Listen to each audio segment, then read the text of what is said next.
So, one of the pieces that we are looking at heavily in this course is dealing with bias and stigma and discrimination, especially against people with mental illness. And you talk about the importance of understanding this in a deep and personal way. And I'm wondering, I would imagine that this would be a good tool for avoiding stigma if you really come to understand things deeply. Could you talk about that some? Sure, absolutely. I think our role as journalists is to expose marginalized stories that often create misconceptions and stigmatization around issues, populations, problems. I believe that a story cannot be told by basically stating facts. We have to create connections within people within the community who are experiencing these problems and populations who are at the forefront of these issues and encourage them to be as vulnerable as possible so that they can drive change as well and convince them that their courage will create a platform where others who are suffering, who don't have the opportunity to have a voice, will be helped through their words. That's beautiful, Daphne. Thank you. And in particular, I would imagine one creates the capacity for that kind of vulnerability by, I guess, through two things: through establishment of trust and um, through letting people see how using oneself as a reporter, as a megaphone, can be useful. Is that a fair assessment? Absolutely. And I think it's really important to not be clinical in your approach as a journalist. I believe that you have to be as vulnerable as possible because opening yourself up, especially around issues and contexts that expose you, give people, gives others the freedom to do the same. So even if I wasn't in a situation where I had my own mental health challenges, where my children weren't struggling, what has always worked for me as a journalist is to be vulnerable in any way I can so that I can open my heart to whoever I'm speaking to and form a genuine connection with them so that they feel, I would say, at home to connect and to be brave and to be vulnerable and to use their own pain as a driver for helping others. Thank you. Um, One of the things that we're talking about a lot in this course is self care. And it seems to me that making oneself vulnerable as a journalist is has some expense to self, right? Can you talk about how to balance those two dynamics, the fact that it makes it more likely that somebody might be vulnerable to you if you're vulnerable to them, but also protecting oneself both around vulnerability issues, but also just in general, your thoughts about self-care as a journalist? That's something I can definitely say that I'm not an expert at. I am not an expert at self care. I'm working on it. Um, I'll be honest with you. I actually find it easier to be really vulnerable with people who I'm writing about and to really expose myself. I actually find it to be very therapeutic to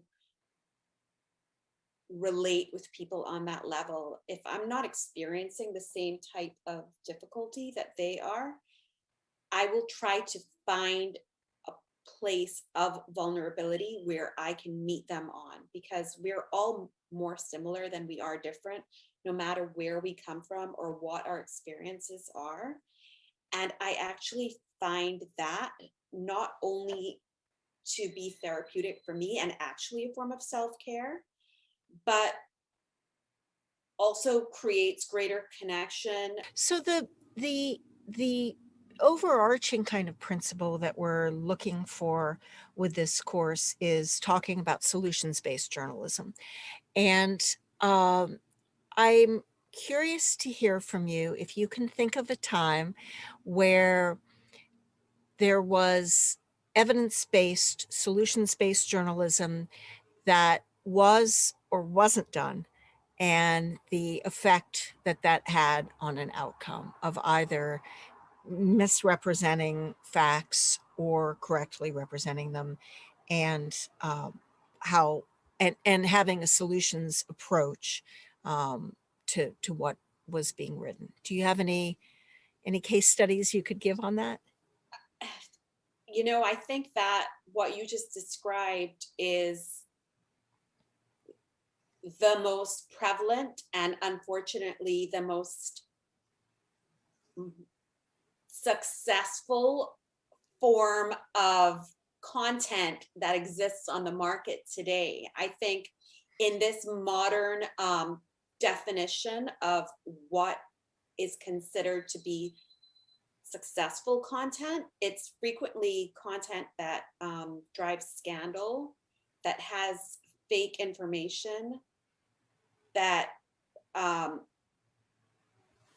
it almost gets this sort of vicarious thrill effect, but damages others. It hurts people. And now that we've moved to digital news, that's more common now than ever, because success is driven now by number of clicks and engagements. And many content producers believe that if you put out scandalous news that isn't necessarily true, that you're going to get more traction.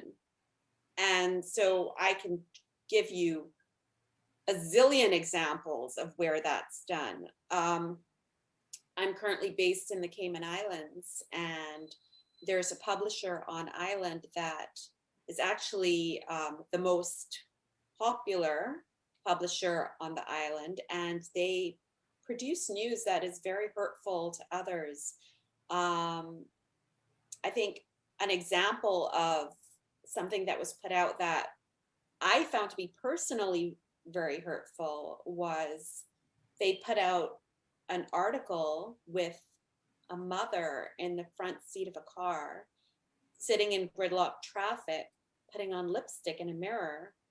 And I'm going to say that as women, I'm going to say the vast majority have done something like this before. And she wrote an article about irresponsible, distracted driving.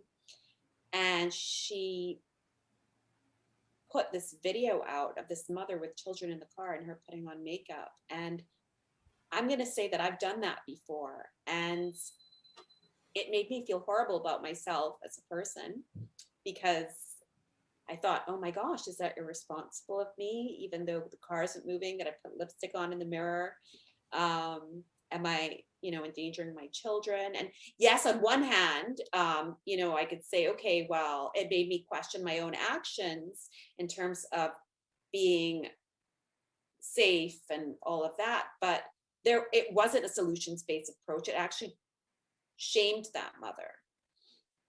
And as a consequence, it shamed me because I've done that before. So that's the first example that springs to mind. And, thank you. That's a really powerful example of how one can and should use one's own internal thermometer in responding to things, right? To Yeah, say, "How does this make me feel? How would it make me feel if I were in that person's shoes?" right. That's a really nice example of that. Um, and How about places, though, where there have been solutions-based journalism where you've seen positive effects, stories perhaps that you've written or others have written where you've identified not just the problem, but the solution, and it's resulted in social change? Okay, an example that I'll give is perhaps something that I've written, if that's okay. So again, I'm based in the Cayman Islands, and the Cayman Islands is a group of 3 islands, which is adjacent to Jamaica. It's like by plane, it's like 45 minutes away, and we have a lot of Jamaicans that live here. And I found out about this gentleman who had a really bad kidney condition, and the Cayman Islands has a really high cost of living and healthcare, which is just through the roof, really, really pricey. But salaries here are also much higher than elsewhere in the Caribbean. So this gentleman was working for a construction company on island, and he was diagnosed with quite a bad kidney condition. He had to undergo dialysis and was on a waiting list to get a kidney. And he could not afford the healthcare in the Cayman Islands. So what happened was he was having to go to Jamaica, where he was originally from, every 2 weeks. I believe it was every 2 weeks or every week. No, every weekend to have dialysis done. And then he would come back to Cayman. And he was basically a very sick man working in the Cayman Islands to fund his treatment in Jamaica. So he would be flying back and forth between Cayman and Jamaica every week. And I wrote an article about his story. I included his bank account information at the end of the story.